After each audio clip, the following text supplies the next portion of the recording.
Meredith Gorman here, and are you still not subscribed to Matt's channel?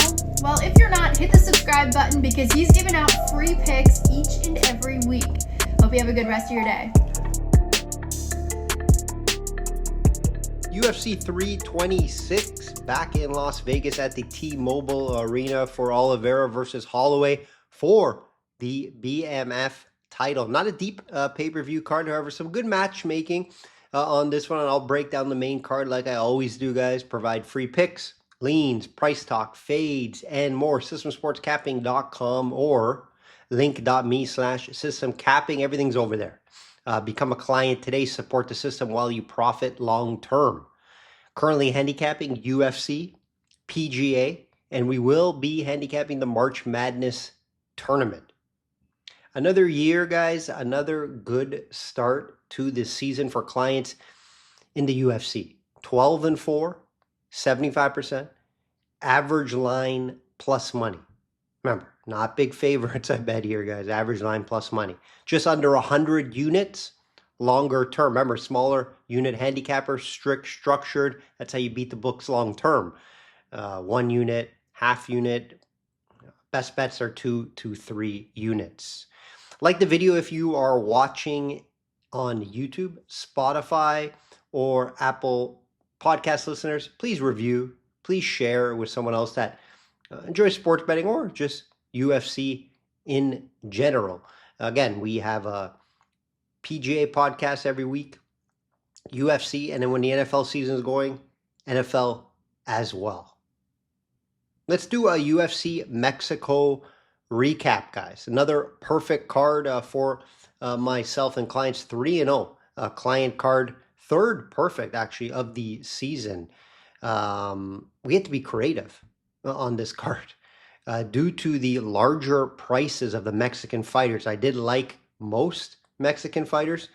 We hit a 3-fight parlay, a rare 3-fight parlay. The only time I do 3-fight parlays is if I really like favorites, a few different favorites, and I can't predict the outcome. So that's what I had to do there. We cashed that 2-fight parlay as well. It was a round parlay with a distance. And then the Perez by decision was the single bet that cashed very easily. Glad I stayed away from Moreno. I did bet the main event over 2.5 rounds in a 2-fight parlay with Marlon Vera and Martinez to go the distance. That got there very easily, both those bets. It was a nice cash there. And, you know, I mentioned it on the pod last week. Moreno, just not himself. He's not the Moreno that we fell in love with, that we knew. He has 1 foot outside of the octagon, in my opinion. And it showed, you know, a guy that Kavanaugh, coming off a bad loss to Charles Johnson. He got knocked out in that fight, late in that fight, actually. He actually was looking good before the knockout, but he got caught. Younger fighter, took this fight on short notice, traveled to Mexico, and he looked like he was the guy from Mexico. So, glad I stayed away from Moreno. I couldn't get the Kavanaugh, just due to a few of those concerns I just mentioned. But, you know, hats off to him. Very excited, new up-and-comer. Can't really even say he's an up-and-comer now. New belt prospect. He's probably 1 or 2 fights away from getting a title shot. That's the flyweight for division for you, right? It's a weak division, somewhat like the heavyweight division. Both divisions are kind of struggling right now. Martinez, nice co-main event win over Vera, his biggest win yet. And it was kind of how I expected. You know, Martinez by decision was the way to bet the fight. Over 2.5 rounds, fight goes the distance. You got to understand, you know, Vera is just a guy that continues to look the same each and every fight. He's durable, has a chin, starts slow, wins round 3. That's how he fights. Lost both round 1 and 2. Martinez just too quick for him. That's what I kind of expected. And the fight played out as advertised. Zellhuber. Hopefully you stayed off Zellhuber. I know you guys that probably can't resist playing those large parlays. You probably had Zellhuber and you lost, right? Bobby Green, veteran guy. Zellhuber's overvalued on the books 3 times now. I told you guys, minus 400 on Zellhuber is crazy. Crazy. He was a minus 900 and lost one time. He's overvalued. He's not the prospect that we thought he was going to be, and Bobby Green knocked the guy out. That's how bad. That's how bad. That I couldn't have predicted. You know, I told you guys, play Bobby Green for a smaller unit if you want to. Sal Huber's just not it. Not the guy that, you know, people thought it was. Ed Sherrier and Rodriguez. Rodriguez, excellent debut, outstanding. He's the next big time prospect from Mexico. We're on both those fighters as well. So another good card. Hopefully we have another great card here.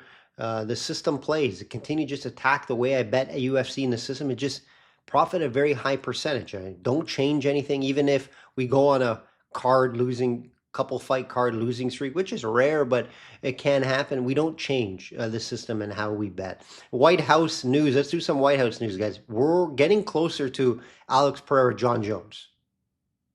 The fight we want to see. I think it's around the corner. Now, why I think this? Well, Pereira gave up 205 title. That's one reason. Second reason is John Jones at a conference that he was at said he's in talks for the UFC White House. So pay the man whatever he wants. Get Turkey involved. Let's give the guy what he needs to make that fight happen. We want to see that. I don't think Conor McGregor is going to fight, guys. I would love to see Topuria versus Gaethje, the co-main for the White House card. That's a huge fight. I'd love to see that as well. Probably O'Malley will be on there as well. Maybe O'Malley versus Peter Yan. That'd be huge. Would love to see that. U.S. versus Russia. Time will tell. Time will tell. Tom Aspinall just posted on Instagram that he is signing with Eddie Hearn. This is huge. For you guys that don't know, or in the boxing world, Eddie Hearn, Matchroom Boxing promoter. Now he's getting into the management game. And why this is crazy is because Eddie Hearn and Dana White are going back and forth right now. They don't like each other. Aspinall doing this is huge.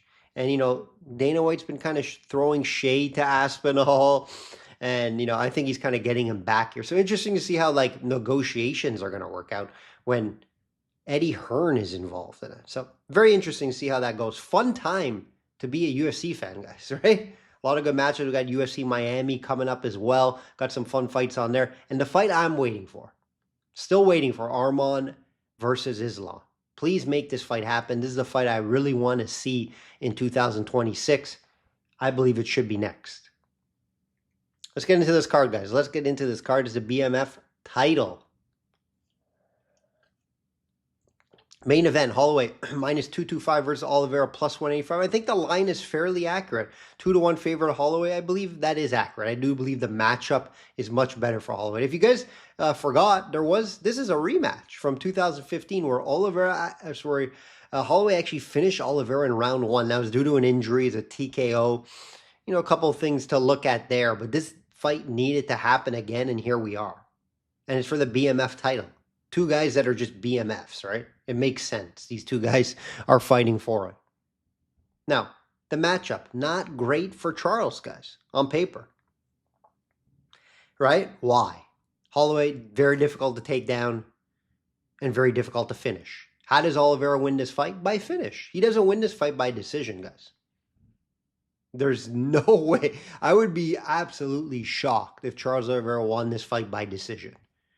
Now, I wouldn't be absolutely shocked if he catches Max Holloway in a submission or some wild type of finish, but I would be surprised. There's a difference between absolutely shocked and surprised, right? I have Charles Oliveira winning this fight 15% of the time, maybe 20. Right? If they fought 10 times, Holloway probably wins 8 out of 10. Holloway could win this multiple ways. Decision is most likely the path he wins this fight, but he could win by finish too, later stoppage. Maybe Oliveira gets tired. Maybe Oliveira continues to push and try to find a finish and he gets caught. There's multiple ways Holloway could win this fight. But the decision is the most likely, right? Over 7 significant strikes landed per minute, guys. And this isn't a guy that just fought 2, 3, 4 fights in the UFC. This is long term. We know he puts up a ton of volume. Charles, 3.3. Just very low volume. I have a hard time seeing him win this fight if it goes to decision. He's not going to be able to get Max down to the ground. Even if he does, he's not going to be able to hold him there. It's going to be the only way I can see him pulling off a submission is like some wild submission attempt, like from the air, like, he jumps on his back. Something like crazy like that has to happen, in my opinion, guys. Only time Holloway has been submitted was back in 2012 versus Dustin Poirier. Okay, these guys were just kids then. Hard to see it happening here. So yeah, Max will be the play here. Most likely by decision. But I do like Max on the money line a little more. Probably will be my 2-fight parlay piece, main piece this week. Again, just lower odds. Yeah, Charles could win this fight. It's just lower odds. When you're betting on UFC every weekend, you have to understand the odds of a guy winning a fight. It could happen. It's a fight, yes. But when I have it at 15-20% that Charles wins this fight, you have to pull the trigger on Max when you're handicapping the UFC and have a podcast giving out plays, right? So Max is the play. Most likely going to get into my client card as a 2-fight parlay. Maybe a smaller unit on the decision as well, but the finish is live in this one as well. Fun fight. Should be a good one. Kyle is back. Walhalla minus 275 versus the Ritter plus 225. Even though I do like Kai here. Walhalla. The line's off. It's not, I don't have, Kai is a minus almost 300 favorite in this fight. The Ritter's very sneaky, very difficult to fight due to his style. He's awkward. So you don't really know how a fighter's going to approach that. So I had this fight more, Kai as a minus 180, maybe 200. It's not the best matchup for the Ritter. I'll tell you why. The Ritter wants to grapple, wants to get the fight down to the ground. I think he's going to struggle to get Kai down to the ground. I think Kai's a really good grappler and wrestler as well. Brandon Allen showed and out-wrestled the Ritter in that fight, out-grappled the Ritter in that fight. He said he had issues. He was going through some stuff. I don't know how much to hold like that. I'm going to have to take the Brazilian here, even though I don't love the price. Both guys very low volume, right? The Ritter 2.2 landed, and Kyle 3.4. So it's not like these guys are going to put on a clinic on the feet. It's just, I have Kai a little better in the striking department. Again, he's going to be able to have to handle the awkwardness from the Ritter. I get it. But if the Ritter can't grapple or wrestle, it's gonna be a long fight for him, in my opinion, even though it's 3 rounds. It could be a close fight. It could be a close decision fight. I probably like the over 2.5 rounds more in this fight than a side. And it's more, I'm saying that because the price is off. I can't fall in love with this minus 275 price on the Brazilian. Just hard to back. And I'm not 100% confident, even though I do lean the decision for the Brazilian fighter. Again, I can't be 100% confident on that. And both guys are coming off a loss. I think it's great matchmaking. I think this is the fight to make. Both guys coming off losses. It just makes sense. Now, stylistically, I don't think it's the best fight. I don't think it's going to be a fun fight to watch. That's just my opinion. Obviously, it could, and we hope it does. It's just, I think the styles kind of clash, right? The Ritter's trying to get the fight down on the ground. The ball keeps it standing. Both guys aren't pretty strikers, so I could see it kind of being a slower fight, more of a chess match type of fight, which could be good. Maybe not for some of the casuals though out there. So I expect it to be very competitive. It to go the decision, and I'm going to lean the Brazilian here to get it done. I don't think the price is accurate though, and I do think the fight is going to play a lot closer than this market line. Roses Jr. minus 215, 215 versus Font plus 190. Big name for Roses. It's going to be the biggest name he's fought. Veteran guy in Font. Font has proven that he could beat these guys trying to come up. I don't think the matchup's great for Font, though, right? Font does well if it's a guy that just wants to strike for 3 rounds. Roses Jr. doesn't want to do that. Roses Jr. wants to get this fight down to the ground as quickly as possible, where he's going to have a big grappling advantage, a big wrestling advantage. Font has some of the worst takedown defense in the UFC, guys. 43% takedown defense. So we know what the path has to be. If somehow Font keeps it standing, Font's going to have a big striking advantage on the feet. I don't think Rose Jr. wants to play with him on the feet. Font has some sneaky power, very good jab. He could win this fight. It's due to Rose Jr.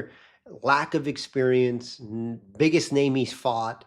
So I can't go all in here on Roses Jr., even though I'm leaning his way.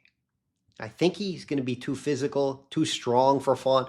A lot younger. Font's at the back end of his career here. I have to say Rose Jr. gets his biggest win yet. And it's going to be a big grappling and wrestling advantage. That's how he's going to get it done. That's how he should get it done. I'd be surprised if he doesn't just stick to that game plan. Very surprised. So that'll be the play here. I'd probably lean a decision. Submission's live, though, too. The submission is live. Rose Jr., very good submission artist. Now, Font really hasn't been submitted much. Last time was back in 2017. So, yeah, I would lean more the decision. You know, Rose Jr. wins due to control time with his wrestling. That's the way I can see this happening. But, yeah, he's a rightful favorite. I'm not going to really argue too much here on price. I can argue a couple points here and there. Maybe Font plus 150, not plus 190. Rose Jr. minus 185. I'm not going to argue the lines here. I fairly agree with the price here. So, yeah, Rose Jr., don't love it. Probably won't make my client card, but it will be the podcast play. Dober plus 100 versus Johnson minus 120. The line tells you everything. Very tough fight. You're flipping a coin here. I will lean Michael Johnson, though, for a few reasons. One, Dober's chin. Not the best. Michael Johnson could catch you, does throw hard. We've seen Dober knocked down multiple times throughout his career. Dober coming off a lower level win versus Prepelic. Prior to that, 3 straight losses. Yes, some good names in there. Silva, Makano. Johnson found something, guys. 3-fight winning streak here. Nice win over Zellhuber. Maybe that's not playing out as well as we thought it was, right? To Zellhuber. Not looking the best right now, proving that he is a fraud. But again, I'm going to lean Michael Johnson here. If I do bet, it's going to be a smaller unit because it is rightfully priced. It is somewhat of a coin flip here. I expect the fight to be very fun, though. Both guys are just going to go and try to knock each other's head off. No grappling or wrestling in this one, guys. This one shouldn't make the judges' scorecards. It could. I would say finish probably happens 70% of the time these guys fought. So let's take a look at Michael Johnson minus 120. Should be a very competitive fight as long as it lasts. I mean competitive, you guys kind of throwing shots. Who's going to get caught first? That's what it kind of is. So you're kind of just flipping a coin for the most part here. But yeah, it leans Michael Johnson here. Fun one to open up the main card, and it's another fight that, we could see it ending fairly early. Rodriguez minus 190 versus Ferreira plus 160. I'm going to take the first underdog here for the main card, plus 160 on Ferreira. Take a shot, right? He has power to hurt Rodriguez. We've seen Rodriguez hurt a lot in fights. I think Ferreira is continuing to get better. Big win over Vittori last time out. Rodriguez is good too. Don't get me wrong. I think it's a great fight. Rodriguez could catch Ferreira as well. But Ferreira, I'm gonna say he catches Rodriguez in this fight, and you're getting a good price. I had this fight maybe Rodriguez more minus 150 when I did my own market lines. So there's some value at plus 160, smaller unit. Make my client card? Probably not, because I believe this fight could go either way. Again, I think if they're both coming out throwing big shots, Rodriguez could maybe use some of his physicality, trying to hold him against the cage as well to kind of slow down the fight. But if they're both throwing bombs, bar fight style, it could go either way. So that's why I say there's value here on Ferreira plus 160 due to the fight. I believe it's going to play out that way. Now, if it doesn't, it's going to be more it's going to be a boring style holding against its cage, maybe grappling a little bit, some wrestling. I don't think either guy will have a ton of success if they try to wrestle, though. So it should stay on the feet. Give me the value here with Ferreira. That will do it. That will do it. Pretty good card. Not the best card we've seen, of course. But we got some good fights, some good matchmaking on here. Even though the big names are in here, I think there's some good fights. We got Cody Garbrandt back. Probably have a client playing on that. So if you want the client card, head over to systemsportscapping.com or linked.me/systemcapping.